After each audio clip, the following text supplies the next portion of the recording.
In this film, I'm going to take you on a journey to northern Germany and southern Denmark, the ancestral homelands of the Angles, who are the ancestors of the English.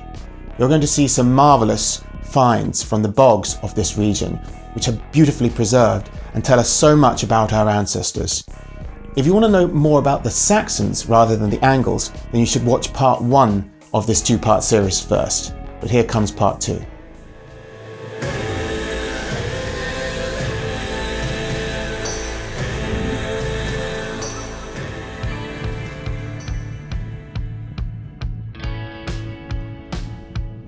I am sailing over the great river Elbe, from the land of the Saxons, where we learned how the ancestors of the English had already been Romanized prior to migrating to Britain, due to their service in the Roman military as auxiliaries.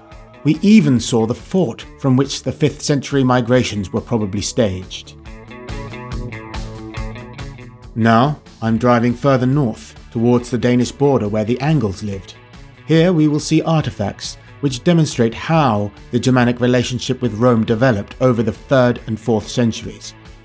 How stone circles were central sites of political and spiritual significance.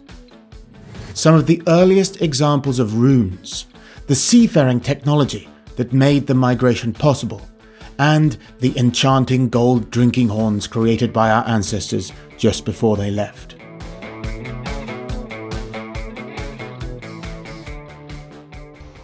But let's begin with some amazing archaeology at a very sacred place.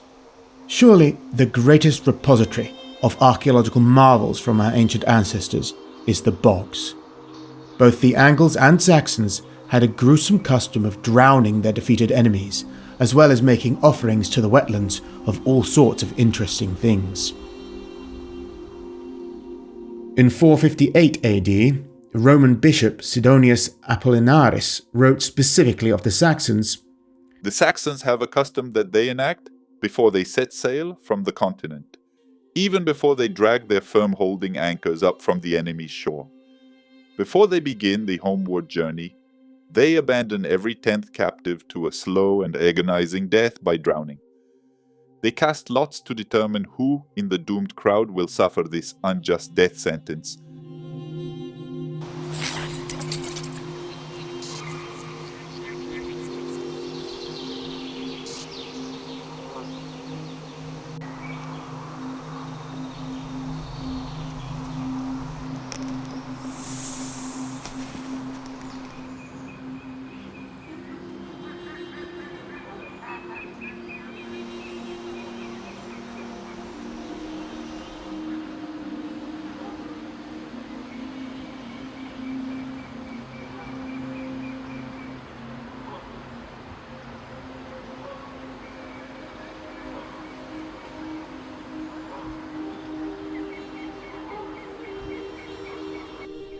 This was a very holy space for our ancestors, the Angles. Near the town of Schleswig, there is a bog with a pond. It's called Thorsberg Moor. It's named after the god Thor, obviously, but it was probably sacred to his mother, who in Norse sources was called Jord. But we know from the Roman historian Tacitus that the Angli, that is the Angles, were especially devoted to a goddess of a mother earth goddess called Nerthus, who's probably equivalent to Thor's mother Jord, which means earth. The Angles are fortified around by rivers and forests. They worship Nerthus, the Earth Mother, and believe her to intervene in the affairs of men and to ride to her peoples.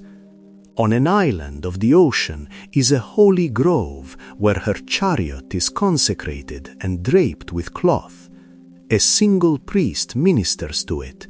He feels the presence of the goddess in the inner sanctum and attends her with great veneration as she and her chariot are driven by cows. The vehicle and covering and, if you wish to believe, the goddess herself are purified in a secret lake. And the Anglo-Saxons worshipped such a goddess as well in England. There's a charm where she's referred to as Erce, the Earthen Mother, the Earth Mother. There were many sacrifices made at this bog, and they're extremely important archaeologically. They are associated mainly with the 3rd and 4th centuries. They are extremely revealing insight into the world of the Roman Iron Age Germanic people.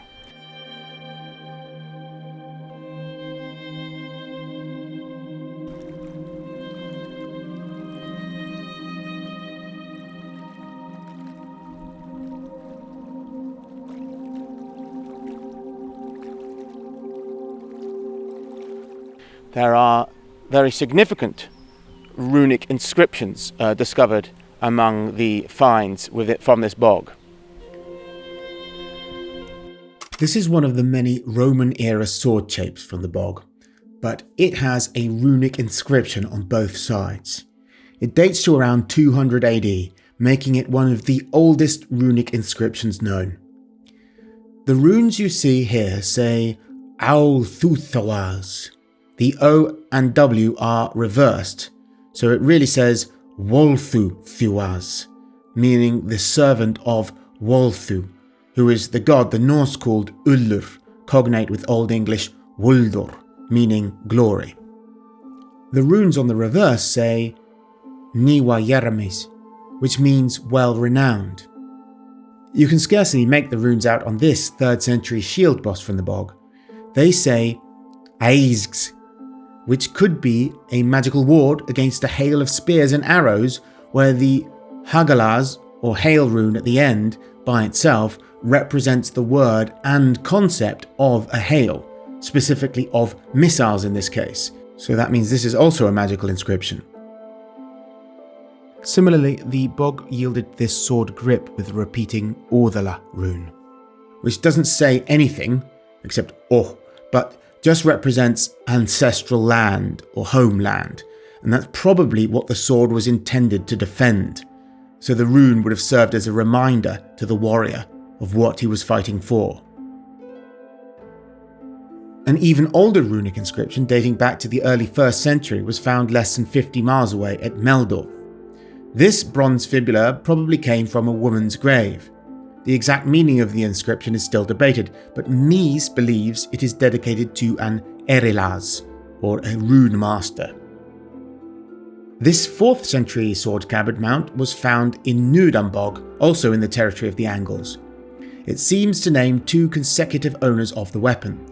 On one arm is inscribed Harkelaz Atti, and on the other Annula. Both Harkelaz and Annula are names, and Ati probably means owned. Dagfinn Skræ thinks Annula took the sword after Harkelaz, so Annula added owned in runes after Harkelaz's name, and then added his own name on the other arm of the mount. That's like a logbook for a second-hand car, a profane use of runes in contrast to the magical examples I mentioned previously. There are also military equipment, shields, swords, and the fittings from the swords, beautifully preserved because of the climatic conditions within bogs. There's a very low oxygen environment, which is perfect for preservation. As a result, not only the metal items like gold and copper or whatever have survived, but there's from various bogs here, like Thorsberg, Nydam, they are filled with amazing things. This bog, Thorsberg, included some trousers. They found some actual trousers. The cloth, the material is beautifully preserved. And some other clothes too. You can see how they made the textiles, what patterns there were in the textiles. And we get a good idea of what Germanic clothing of the 3rd and 4th century really looked like. Based on this reconstruction, I can say I would happily wear them, but I'm not so keen on the cord belt. On these woolen textile fragments from a bog in Lower Saxony dating to the 1st or 2nd century, you can even make out a sort of tartan check pattern.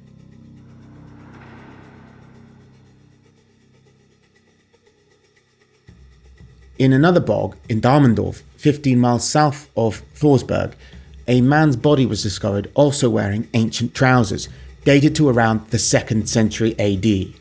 This reconstruction shows they would have been quite fetching, and they look reasonably comfortable. His leather shoes with a lattice pattern are also rather nice. This famous head was found wrapped in a deer hide in another bog close by at Osterby.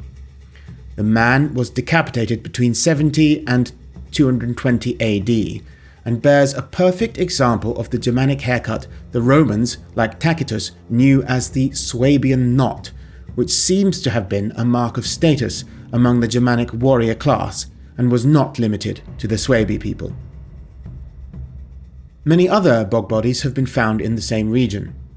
Tacitus wrote that these are the bodies of men executed either for cowardice in war or for defiling their bodies through sexual deviancy, both of which were considered shameful and would brand one a Neething.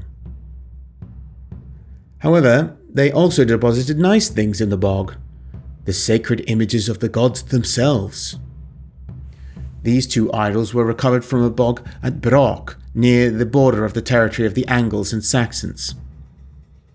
They date to the 3rd century BC and are distinguished by sexual features. This one is clearly female and is thought to represent an early version of the goddess Freya, and so the other idol, clearly male, represents her brother Yngvithray, a divine tribal ancestor of both the Angles and Saxons, who were both described by Tacitus as Ingevones, the descendants of Yng. By the way, all of these wonderful bog offerings from Thorsberg and other bogs of the Angles can be seen in the Gottorp Castle Museum in Schleswig. In regards to the military equipment, not only were the metal surviving, but the wooden sword sheaths, you could see that there was leather on them. We could also see that they were painted, beautiful colours. Analysis of the shield has shown that they were painted in a similar way to contemporary shields in the Eastern Roman Empire. Experts have analysed the traces of paint on shields deposited in the Nydam bog, as you can see on the left and the right, and reconstructed what the Germanic shield designs were like, as you can see in the middle of the screen. Very similar to the contemporary Roman shield designs. You should also note that just as we see these twin beast head motifs painted on the sword scabbards, they also feature in the actual metal ornaments of the scabbards, as in this example with 2 bird heads. This similar sword hilt with the 2 bird heads is from the Kragerhul bog on the Danish island of Funen. And this shape mount was found in the Eisbøl bog within the territory of the Angles in South Jutland. Now this is really significant because in 15th and 16th century manuscripts of the Notitia Dignitatum we can see paintings of various shields and banners used by the Roman army over 1000 years before, all the way back to the 4th century, including those of the Cornuti and Anglevari regiments, both of which were largely Germanic, including Angles. And they clearly show the same motif of 2 bird heads was their emblem.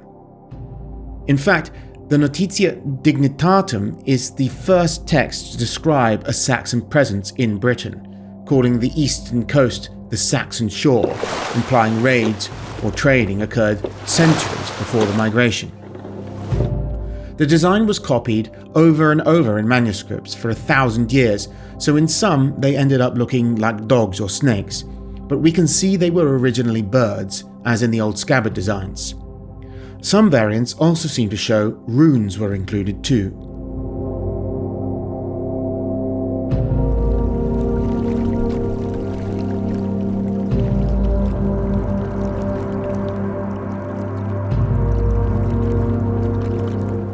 This motif, which evidently depicts the 2 ravens of Woden, ended up becoming the most enduring Germanic motif in art, featuring prominently in Anglo-Saxon and even Viking Age art 700 years after the Cornuti used it.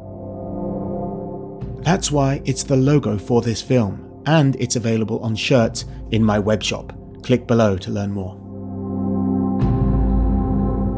General military equipment from this bog and others is extremely similar to that of the Romans. So what we're seeing is that at this time in the 2nd century, the 3rd century, the Germanic people were being transformed by a military influence from Rome, because so many of the people here, and from further north, even as far north as Norway, would travel through this region, down south, beyond the boundaries of the Roman Empire, to go and serve in the Roman military. When they came back, they became rich, they were influential, and as a result, it transformed the Germanic material culture. Some things like the shields are obviously based on Roman things, but they have their own Germanic aspects of them. Other things found in this bog, including a helmet, are just Roman. They've taken, one of them was obviously served as a Roman soldier, and the helmet in this bog is a Roman helmet. And there's also a very unusual kind of Roman cavalry mask with an open face that was found in this bog too. The mask was connected to other metal artifacts, which could be reconstructed together into a sort of complete helmet. This artwork depicting the mask and the helmet is from a teaching aid used in schools in Sweden in the 1930s. The mask helmet was of Germanic manufacture, but copies the style of Roman mask helmets from the 2nd and 3rd century AD. One such mask, originally made to represent Alexander the Great in the 1st century, was discovered on the Swedish island of Gotland, where Germanic folk had repurposed it around the 4th century, when it was attached to a post in a drinking hall and an eye was removed, probably so it could represent the god Woden instead.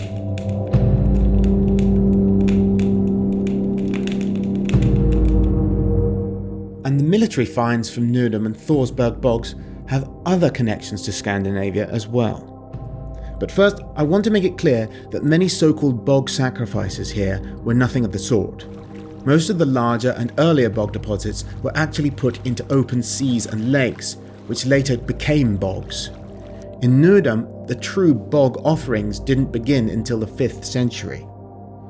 In both Nydam and Thorsberg, the military equipment is not local, and is believed to have belonged to armies who tried to pass through the land of the Angles, but were defeated and given to the waters as a sacrifice.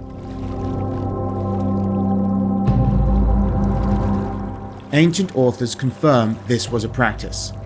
Orosius, writing in the 5th century, gave an account of how in 105 BC, the Cimbri defeated 2 Roman armies and sacrificed the war gear of the Romans to a river. Having gained possession of both military camps and a vast amount of booty, the enemy acted in a strange and unusual manner. As though performing a curse or a sacrifice, they utterly destroyed everything they had captured. They tore the Roman clothing into pieces and had it strewn about the landscape. The captured gold and silver were cast into the river.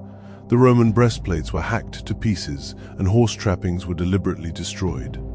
The horses they seized were drowned in whirlpools, and the captured soldiers had nooses fastened around their neck before being strung up to die on trees.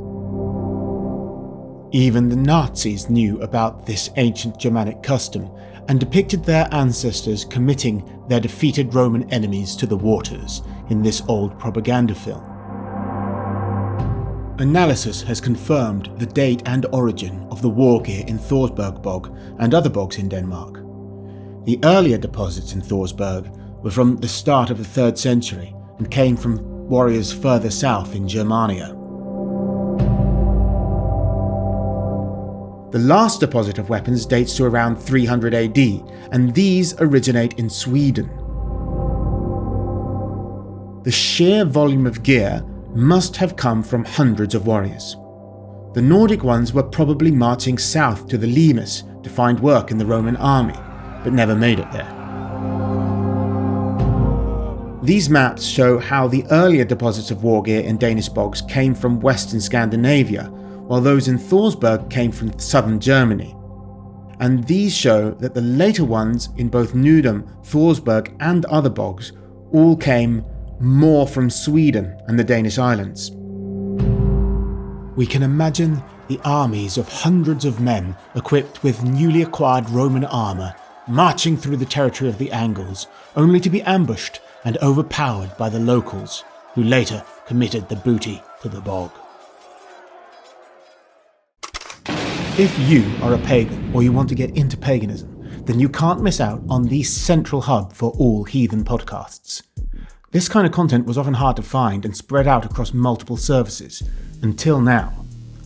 Hearthfire Radio, an all heathen podcast network, collects some of the biggest names in paganism under one roof, including Marcus Verlien's Physique Manufactorum, where he helps you sculpt the body, soul and mind; Dan Kapp's The Furgen, with interviews and commentary from a heathen perspective; Paul Wagner's Right Action, focusing on practical action you can take to improve your life; and myself, Tom Rousel, on Radio North Sea International, a podcast mixing academic study of our past with spiritual experience of the gods.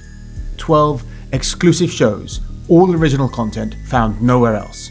Go to hearthfireradio.com and sign up using promo code HEARTHFIRE2026 to get 1 month for free. My favourite find from Thorsberg is one of 2 gilt discs which may have been worn as depicted in this artwork. The complicated combination of Roman and Germanic styles of art on the disc led some archaeologists to argue it was made by a Roman artisan working in a Germanic context. Maybe he had been kidnapped and enslaved by Germanics who needed his skills. A reclining Romanesque figure bearing a scepter appears in each of the 4 sections. Is it a god? I think so. Each of the quadrants is separated by a solar disk motif, and each quadrant has 2 out of 3 possible animals which repeat all the way around. A fish, a horse, or maybe it's a deer, and a waterfowl, probably a duck. All 3 have significance in the Nordic Bronze Age solar drama, in which these animals move the sun through the heavens and the underworld every day. So this shows a unique transitional stage in Germanic art, with old Nordic Bronze Age elements, Roman elements, and the beginnings of what would become the Germanic animal style, evident in the way the horse is depicted. At Nydam, further north, there were even entire ships given. There's a beautiful ship, the Nydam boat, which is contained within that bog. That this 23-metre long boat, dating to the early 4th century, is this well preserved is surely a blessing from the gods. Indeed, it was given to them as an offering in the bog. The ship could carry 45 men, including oarsmen, so a typical army of 1,000 men would have required around 25 such boats. It was boats of this type that brought our ancestors to Britain. The Nydam boat is an early example of a Germanic style of boat construction called clinker built. Here you can see how the planks overlap with each other and are held in place with iron nails. A boat of this size used 110 to 140 kilograms of iron. This style was still used in the Viking longships which discovered America 700 years later. Obviously, these things are worth extraordinary amounts. Horse sacrifices have been found in this bog too. So if you can imagine, the horse is equivalent to a car. A ship, you're talking, it's something of incalculable worth. It's worth more than hardly anyone in the society could afford. So to give an entire ship, or boat at least, it was an extremely large boat, so almost a ship. These valuable weapons, gold bracteates, gold solidi, Roman coins, because the Germanic people at that stage had started to become used to using currency. They didn't have their own coins yet. They didn't mint coins, but they did later on. But at this stage in the Roman Iron Age, they were happy to use Roman coins, which were of a very good quality. The denarii is their particular favourite currency. And they continued to use those coins after the Romans stopped using them. Nydam bog contained 56 silver denarii, and Thorsberg had 37, but Illerup bog further north in Jutland had 198. The coins in Thorsberg and Illerup were struck only 20 years or so before they were deposited, but the coins in Nydam bog and other Roman coin deposits up in Sweden were left there 100 years later in the late 3rd century, long after they had gone out of circulation. This chart shows how the quality of the silver coins from Rome declined, which is why Scandinavian Germanics were using Roman coins struck in the late 2nd century, a full 200 years later. This region around of Schleswig-Holstein is the region where the ancestors of the Angles who came to England originate. This is our homeland. We could be at a duck pond at any English park.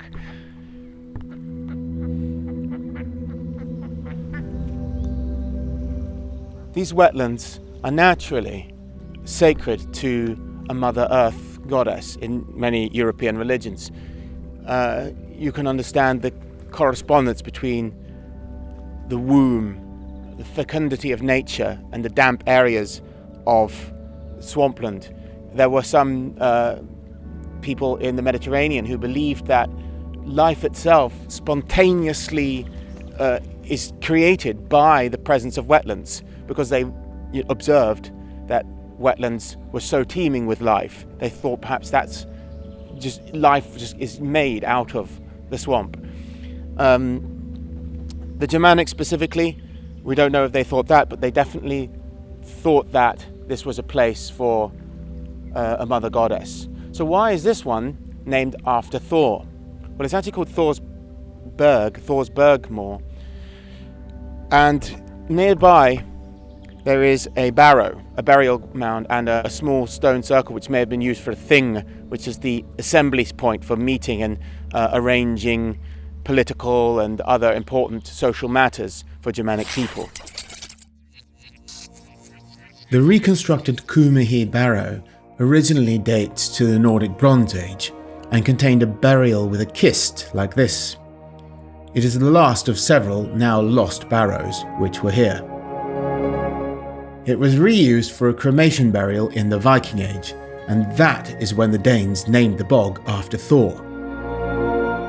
Previously, Angles probably named it after the Earth Mother.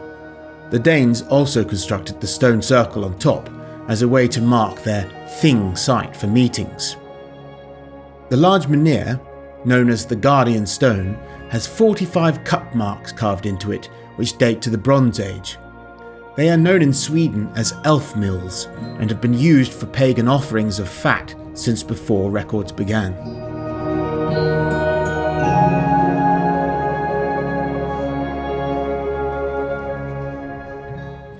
A short drive east takes us to another such thing place, also with a stone circle.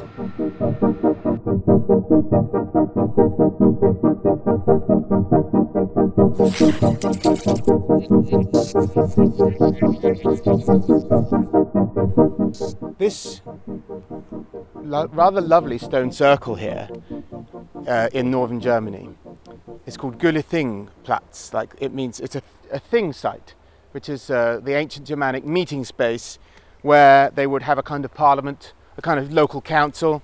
Chieftains would decide things, but it was also kind of like a courthouse because they judged criminals, and all basically important social matters would be decided at these places. They're not always stone circles. This stone circle obviously is very reminiscent for British people of a Neolithic monument from the late Stone Age. But the ones in Scandinavia and northern are actually much more recent. This one was from the 300s, I think, around 200s, 300s. So the time before our Anglo-Saxon ancestors migrated from this region to Britain, they were making stone circles. But there were other kinds of places where the thing could take place. Sometimes the thing could take place on a barrow. Sometimes it could take place in a stone ship or in a burial ground. During the Germanic Iron Age, a popular place for a thing for people in Scandinavia and in parts of Germany was a circle of stones, and I rather love them. This one, beautifully preserved because it's actually reconstructed. The real one is about 1,000 meters down the road, and it's not in a state to be admired. There was a bit of a conflict here between the Danes and the Germans about the border, because we're next to the Danish border, and it resulted in some monuments being moved around. The basic structure is the same though. It's a circle of stones, and it has in the middle a kind of altar stone, presumably used for sacrifices. And even today, local Germans are making offerings.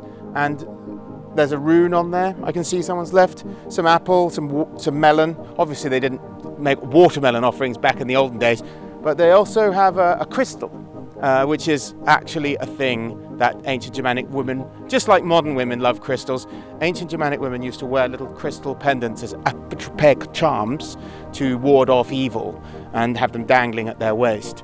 I visited one of these lovely thing circles up in Sweden a week ago. I'll show you some shots of it now. And it looks much like this one, and that one's an original. They didn't have to always have small stones like this, they could have larger stones, but the main difference between these Iron Age stone circles and the Neolithic stone circles from much earlier, from 5,000 years ago, is those ones were generally larger circles, but with fewer stones. There are Neolithic monuments here from the megalith culture as well, and these can be quite close to them. So I think that the actual Germanic pagans were copying the ancient, monuments of the Neolithic with these monuments here, and just thought they looked really nice. And actually that's what modern neo-pagans often do when they go to Stonehenge. They're appropriating Stone Age pagan monuments into a new form of paganism which they've made up, which involves raves and taking drugs. Well, I don't think the Germanic Iron Age pagans were having raves and taking drugs, but they were using the monument of a stone circle for their own purpose, which was for a social gathering or a kind of parliament. And of course, we shouldn't think that that means that a council, a parliament, or a court is a purely secular, profane thing, because the idea of the secular and the profane doesn't really exist in the ancient pagan mind. Everything's religious all the time. There isn't actually such a thing as religion, because there's no distinction between religious and secular yet. So, of course, it makes perfect sense to have a sacrifice stone in the middle of your parliament. Why not? Our politicians today make me think such a stone could be put to good use in our own parliament. After the Angles left for Britain, this region was squabbled over by the Danes, Saxons and Franks for centuries.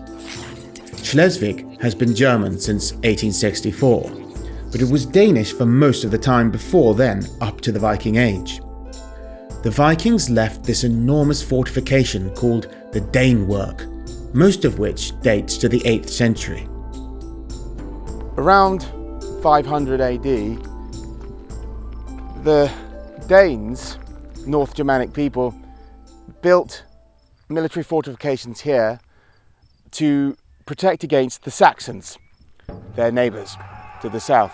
But later, when the Christian kingdom of the Franks, led by Charlemagne, massacred, genocided the Saxons, the Danes considered that this was a greater threat than the Saxons, and realising that they themselves were heathen, increased the fortifications here at the so-called Dane-work, the Dane-work. A lot of it was made in the 8th century, and actually it continued to be enhanced throughout the Viking Age. It's one of the greatest works of the Viking Age. It's probably the greatest monument in Europe made by Vikings, but it also has a lot of it that's made much later, because it continued to be used in the High Middle Ages and even had some military use during the Second World War. It shows that it was well made and built to last. But it's quite interesting to think that the Saxons, initially an enemy of the Danes, later were considered in another light, because there was a greater enemy to heathendom, of the encroachment of Christianity and of the kingdom of Charles into Saxon territory, and maybe the Danes thought he might have designs on them too. Of course, long after Charles killed the Saxons, Denmark and all of Scandinavia remained heathen for centuries. Speaking of Danes, now it's time to head to Denmark, but back to before the Danes of the Viking Age. back to the 5th century in the migration era, when southern Denmark was home to Angles in the south of Jutland, with Jutes to their north. So let's see what remains of our ancestors' legacy in Jutland.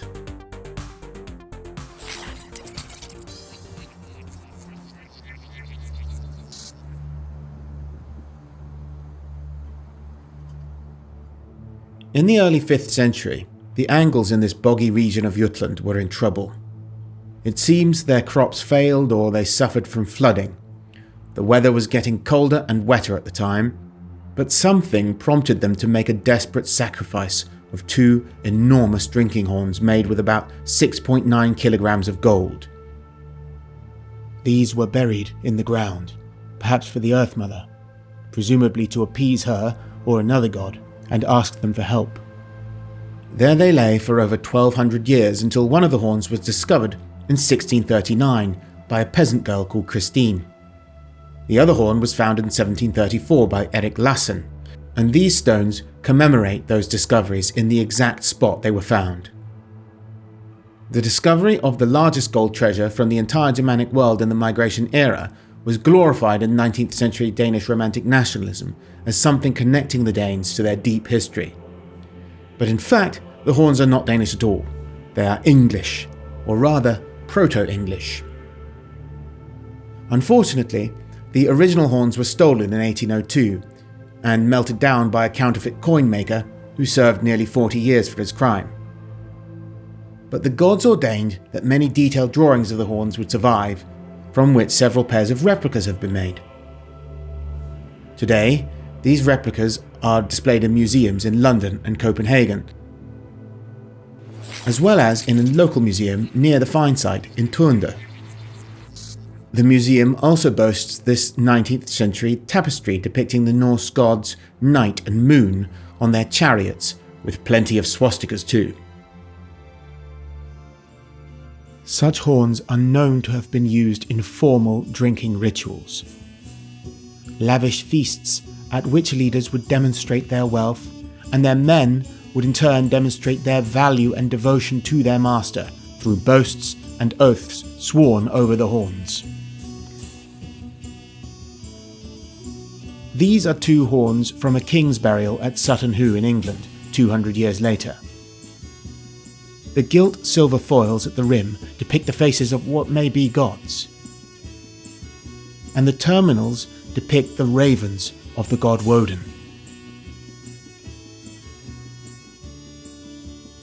The horns of Gallehus are even richer in symbolic and religious imagery, so let's take a deep dive into some of that. The shorter horn's runic inscription is in Proto-Old English and reveals the name of the goldsmith who crafted these stunning works. Luplau Janssen Holtias horna tavedo. I, Luplau Janssen Holtias, made the horn. Holtias is related to the English word holt, meaning forest, and could refer either to the dwelling of this Luplau Janssen, or alternatively it could be the name of the master of Luplau Janssen who commanded he make the horns. The other symbols and human figures on the upper band of the long horn are often taken to be a form of cipher runes. I think it's hard to deny that some of these human figures are making the shape of runes, but the exact meaning of them eludes us and is still debated. Although the drawings weren't entirely faithful to the originals, we can see that the motifs on the horns are found in other Germanic art of the time. This horned figure holding a torque and a spear closely resembles depictions of the so-called horned spear dancer found across Scandinavia and Anglo-Saxon England. A famous example is on the Sutton Hoo helmet made in England about 200 years after the horns. The horns of the dancer represent the ravens of Woden, the spear god, so the dance and headdress must have been part of the rituals associated with that god. You may recognize the motif I mentioned earlier in relation to the Cornuti regiment of the Roman army. I have a whole video dedicated to this motif if you want to learn more about the spear dancer. Another such spear dancer can be seen on this contemporary foil design from the Swedish island of Öland. You will note that the spear dancer is next to a kind of werewolf with a sword and spear. And here on the horns also is a wolf-headed man with an axe.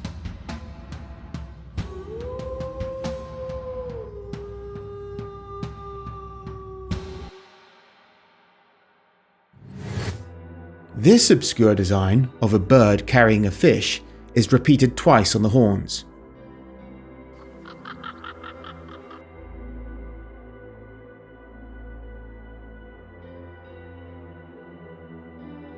It became prominent in Anglo-Saxon England, with several examples found in East Anglia and the Midlands in recent years.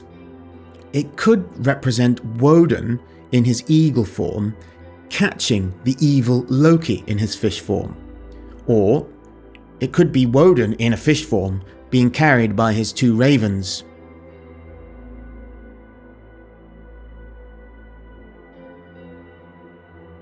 This motif of two warriors crossed over each other has many parallels in the magical copper discs Germanic women wore, now known as Zierscheibe.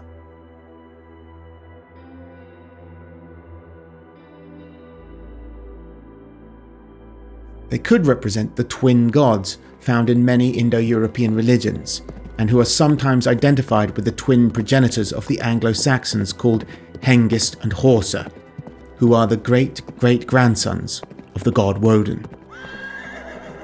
The same twin gods are said to be the origin of the Saxon tradition of horse-shaped gables, which still survives in Lower Saxony today. In the late 1st century, Tacitus wrote that in eastern Germany, these twin gods were known as the Alkis.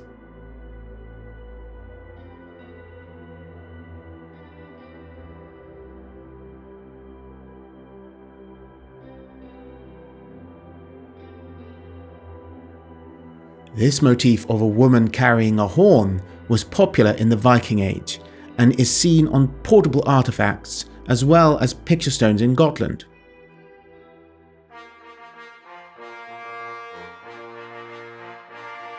It is widely believed to represent a Valkyrie, welcoming dead warriors into Woden's hall.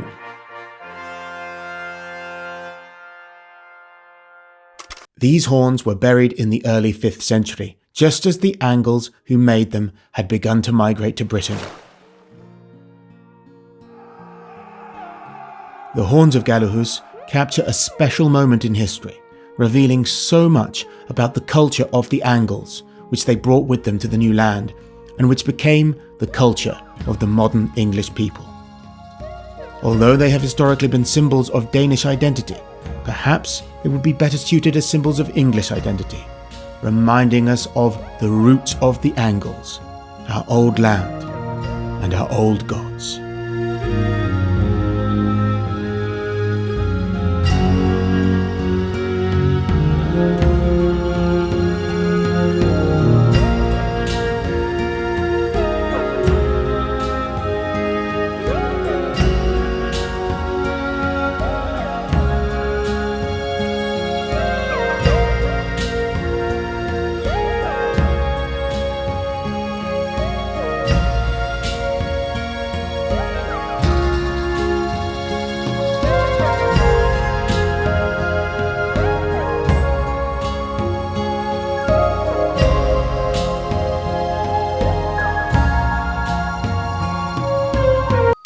Are you interested in worshipping the gods of ancient England and Scandinavia, but you're not sure how to do it?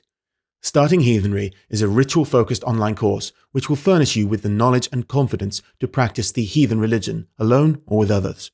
The course teaches you how to construct heathen prayers for yourself, not according to the established rites of any modern group, but according to what historical sources show. Starting Heathenry assumes you're interested in Germanic paganism, know about the gods and myths, and want to begin practicing this religion, but require guidance on how to do so. It is based on a micro-learning structure, which is proven to improve knowledge retention by up to 80% in students compared to other learning methods. You get more than 5 hours of learning material, bit by bit, as you please. A modern method of learning about an ancient religion. Your path to knowing the gods through ritual starts here.